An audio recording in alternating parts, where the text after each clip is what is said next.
जेठ महीने के शुक्ल पक्ष का प्रदोष व्रत, जो कि निर्जला एकादशी के बाद आता है, ये प्रदोष व्रत भगवान शिव की कृपा पाने के लिए बेहद ही खास माना जाता है। इस बार यह प्रदोष व्रत 12 जून दिन रविवार को पड़ रहा है।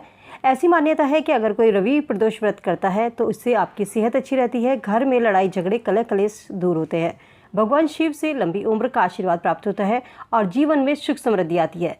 सोमवार प्रदोष व्रत इच्छा पूर्ति करती है, मंगलवार प्रदोष व्रत रोग से मुक्ति दिलाती है, बुध प्रदोष व्रत कामना की पूर्ति करती है, बृहस्पति प्रदोष व्रत शत्रु का नाश करती है, शुक्र प्रदोष व्रत सुख शांति देती है और शनि प्रदोष व्रत संतान का सुख देती है।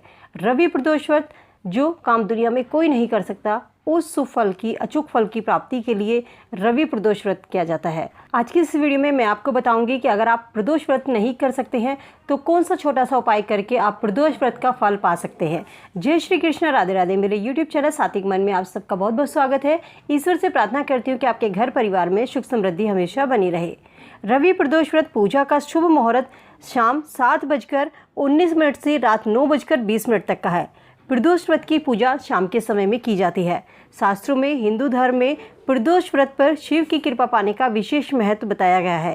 कहते हैं इस दिन अगर भगवान शिव प्रसन्न होकर कैलाश पर नृत्य करते हैं, इसीलिए भगवान शिव की कृपा पाने के लिए प्रदोष व्रत पर शाम के समय पूजा की जाती है और भगवान शिव प्रसन्न होकर अपने भक्तों की मनोकामना को पूर्ण करते हैं।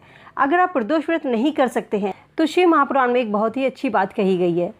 प्रदोष के दिन प्रदोष काल में शाम का समय सूर्यास्त का जब समय होता है, जब सूर्य छिपता है, तो उससे थोड़ा पहले का समय और उसके बाद का समय प्रदोष काल के अंतर्गत अगर आप शिव मंदिर जाकर 1 लोटा जल भर कर ले जाते हैं और उसमें 5 पत्ते बेलपत्र के और 1 पत्ता संवी का तांबे के लोटे में ले जाकर शिव मंदिर में शिव को चढ़ाते हैं तो आपको संपूर्ण प्रदोष व्रत का फल आपको प्राप्त होता है।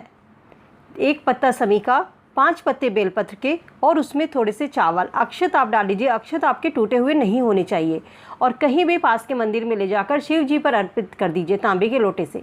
तो इससे अगर आप प्रदोष व्रत नहीं भी कर रहे हैं तो प्रदोष व्रत का फल आपके भाग्य में आपको प्राप्त होगा।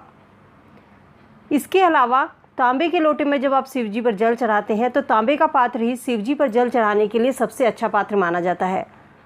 पैरों में चप्पल पहनकर मंदिर नहीं जाना है और ध्यान रखें कि दिया आपको घर के मंदिर में जला कर जाना है। शिव के मंदिर में दिया नहीं जलाना है, केवल घर में ही दिया लगाना है और शिव मंदिर जाना है और पूरा जल शिवलिंग पर चढ़ाकर घर वापस आ जाना है।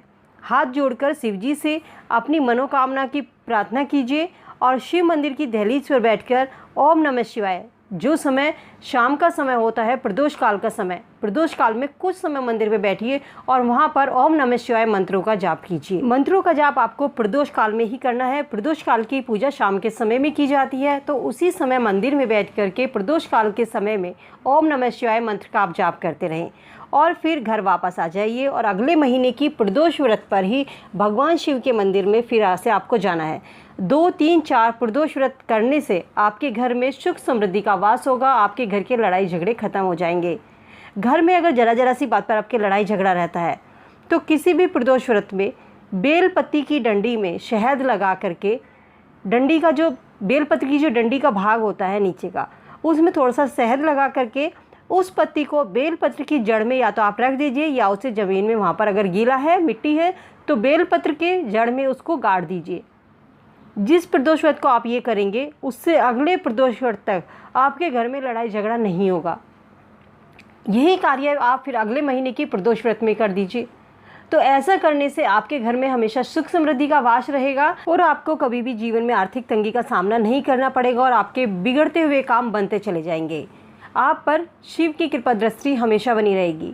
तो ये थी एक छोटी सी जानकारी। उम्मीद करती हूँ दी गई जानकारी आपके लिए लाभदायक होगी। वीडियो अगर पसंद आई हो तो इसे फ्रेंड फैमिली के साथ शेयर ज़रूर कीजिए और चैनल पे ऐसे ही छोटे छोटे उपाय के लिए चैनल को सब्सक्राइब करके बेल आइकन प्रेस कर लीजिए, जिससे जो भी उपाय मैं आपके लिए लेके आती हूँ वो आपको समय से मिल सके। चलिए मिलती हूँ नई वीडियो में नई जानकारी के साथ। तब तक के लिए जय श्री कृष्ण, राधे राधे।